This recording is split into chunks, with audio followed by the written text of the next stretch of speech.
ಜೈ ಹಿಂದ್ ಸ್ನೇಹಿತರೆ, one of the important ಸೆಷನ್ಲಿದ್ದೀವಿ. ಯಾಕಂದರೆ ಈ ವಿಡಿಯೋದಲ್ಲಿ ನಾವು ಯಾವ ರೀತಿಯಾಗಿ ಮಕ್ಕಳ ಜೊತೆಗೆ ಶಾಲೆಯಲ್ಲಿ ಮಕ್ಕಳ ಜೊತೆ ಇಂಗ್ಲೀಷಲ್ಲಿ ಮಾತಾಡೋದು ಅಂತ ನೋಡ್ತಾ ಹೋಗೋಣ. ಸೊ ವಿಡಿಯೋವನ್ನು ಶುರು ಮಾಡೋಣ. ಮೊದಲ ವಾಕ್ಯ ಈ ರೀತಿ ಇದೆ: ಹೇಳಿದ್ದನ್ನು ಬರೆದುಕೊಳ್ಳಿ, ಹೇಳಿದ್ದನ್ನು ಬರ್ಕೊಳ್ಳಿ ಅಂತ ಹೇಳೋದಕ್ಕೆ take down the notes. Take down the notes. ನಿಮಗೆ ಉತ್ತರ ತಿಳಿದಿದ್ರೆ ನಿಮ್ಮ ಕೈಗಳನ್ನು ಮೇಲಕ್ಕೆ ಎತ್ತಿ. ನಿಮಗೆ ಉತ್ತರ ಗೊತ್ತಿದ್ರೆ ನಿಮ್ಮ ಕೈಯನ್ನು ಮೇಲಕ್ಕೆ ಎತ್ತಿ ಅನ್ನೋದಕ್ಕೆ if you know the answer raise your hands. ಇದು ರೈಸ್. ಇದು if you know the answer raise your hands. ನಿಮ್ಮ ಕೈಗಳನ್ನು ಕೆಳಕ್ಕೆ ಇಳಿಸಿ. ಕೈ ಎತ್ತಿರ್ತಾರೆ ಮಕ್ಕಳು, ಕೈ ಕೆಳಗಿಳಿಸಿ ಅನ್ನೋದಕ್ಕೆ put your hands down. Put your hands down. ಪದ್ಯವನ್ನು ಓದಿ. ಪದ್ಯವನ್ನು ಓದಿ. ರೀಡ್ ದ ಪೊಯಮ್ ಅಲ್ಲ, recite the poem. Recite the poem. Read the lesson ಆಗುತ್ತೆ, ರೀಡ್ ದ ಪ್ಯಾರಾಗ್ರಾಫ್ ಆಗುತ್ತೆ. ಬಟ್ ಪೊಯಮ್ ಬಂದಾಗ ರಿಸೈಟ್ ಹೇಳಬೇಕು. ರಿಸೈಟ್ ಅಂದರೆ ರಾಗವಾಗಿ ಓದು ಅಂತೇಳಿ. ಸೊ ಪದ್ಯವನ್ನು ಓದಿ ಅನ್ನೋದಕ್ಕೆ ರಿಸೈಟ್ ದ ಪೊಯಮ್. ಉತ್ತರವನ್ನು ಕಂಠಪಟ ಮಾಡಿ. ಉತ್ತರವನ್ನು ಬೈಹಾರ್ಟ್ ಮಾಡಿ ಅಂತೀವಲ್ಲ, so by heart the answer. By heart the answer. ದಯವಿಟ್ಟು ನನ್ನ ನಂತರ ಪುನರಾವರ್ತಿಸಿ. ನಾನು ಹೇಳಿದ ಮೇಲೆ ಹೇಳಿ ಪ್ಲೀಸ್ ಅಂತ ಹೇಳೋದಕ್ಕೆ please repeat after me. Please repeat after me. ನಾನು ಹೇಳೋದು ಕೇಳ್ತಾ ಇದೆಯಾ? ಲಾಸ್ಟ್ ಬೆಂಚವ್ರಿಗೆ ಸಾಮಾನ್ಯವಾಗಿ ಹೇಳ್ತೀವಲ್ಲ, ಲಾಸ್ಟ್ ಬೆಂಚವ್ರಿಗೆ ನಾನು ಹೇಳಿದ್ದು ಕೇಳ್ತಿದೆಯಾ ಕೇಳೋದಕ್ಕೆ am I audible to you? Am I audible to you? ನಿಮಗೆ ಅರ್ಥ ಆಗ್ತಾ ಇದೆಯಾ? ನಾನು ಹೇಳಿದ್ದು ನಿಮಗೆ ಅರ್ಥ ಆಗ್ತಿದೆಯಾ ಕೇಳೋದಕ್ಕೆ have you got it? Have you got it? ನೀವು ಅನುಸರಿಸುತ್ತಿದ್ದೀರಾ? ನೀವು ನನ್ನ ಜೊತೆಗಿದ್ದೀರಾ? ನನ್ನ ಫಾಲೋ ಮಾಡ್ತಿದ್ದೀರಾ ಕೇಳೋದಕ್ಕೆ are you with me? Are you with me? Homework ಮಾಡಿ. ಹೋಮ್ವರ್ಕನ್ನು ಮಾಡಿ ಅನ್ನೋದಕ್ಕೆ do the homework. Do the homework. ತಿದ್ದಿ ಬರಿಬೇಡ.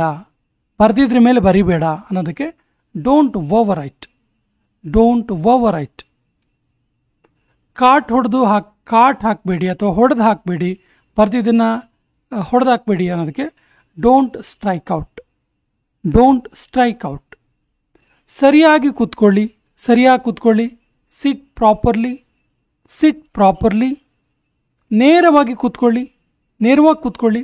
ಸಿಟ್ ಸ್ಟ್ರೈಟ್. ಸಿಟ್ ಸ್ಟ್ರೈಟ್. ಚೇರ್ಗಳನ್ನು ಸರಿಯಾಗಿ ಜೋಡಿಸಿ. ಎಲ್ಲಿ ಬೇಕಲ್ಲಿ ಇಡಬೇಡಿ.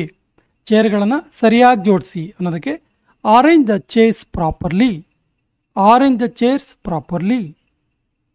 ಪುಸ್ತಕಗಳನ್ನು ಸರಿಯಾಗಿ ಜೋಡಿಸಿ. Arrange the books properly. Arrange the books properly. ಶಬ್ದ ಮಾಡಬೇಡಿ. ಗಲಾಟೆ ಮಾಡಬೇಡಿ. Don't make a noise. Don't make a noise. ಸುಮ್ಮನಿರಿ. ಸುಮ್ಮನೆ ಇರಿ ಅನ್ನೋದಕ್ಕೆ ಬಿ ಕ್ವೈಟ್. Be quiet. ಪಕ್ಕದವ್ರ ಜೊತೆಗೆ ಮಾತಾಡಬೇಡಿ. ಅಕ್ಕಪಕ್ಕದವ್ರ ಜೊತೆಗೆ ಮಾತಾಡಬೇಡಿ. Don't chit chat with other students. Don't chit chat with other students. ಮುಂದಿನ ಸಾಲಲ್ಲಿ ಕೂತ್ಕೊಳ್ಳಿ. ಫ್ರಂಟ್ ಲೈನಲ್ಲಿ ಕೂತ್ಕೊಳ್ಳಿ. ಫ್ರಂಟ್ ಬೆಂಚಲ್ಲಿ ಕೂತ್ಕೊಳ್ಳಿ ಅನ್ನೋದಕ್ಕೆ sit in front row. Sit in front row. ತರಗತಿಯಲ್ಲಿ ಗಂಭೀರವಾಗಿರಿ. ಯಾವಾಗಲೂ ನಗ್ತಿರ್ತೀರ. ತರಗತಿಯಲ್ಲಿ ಸ್ವಲ್ಪ ಸೀರಿಯಸ್ ಆಗಿರಿ ಅನ್ನೋದಕ್ಕೆ be serious in the class room. Be serious in the class room. ತರಗತಿಯಲ್ಲಿ ಗಮನ ಕೊಡಿ. ತರಗತಿಯಲ್ಲಿ ಕ್ಲಾಸ್ ರೂಮಲ್ಲಿ ಗಮನ ಕೊಡಿ. Pay attention to the class room. Pay attention to the class room. ನೀರನ್ನು ವ್ಯಯ ಮಾಡಬೇಡಿ. ನೀರನ್ನು ವೇಸ್ಟ್ ಮಾಡಬೇಡಿ. Don't waste the water. Don't waste water. ನೀರು ಅಮೂಲ್ಯವಾದದ್ದು. ನೀರು ಅಮೂಲ್ಯವಾದದ್ದು. Water is precious.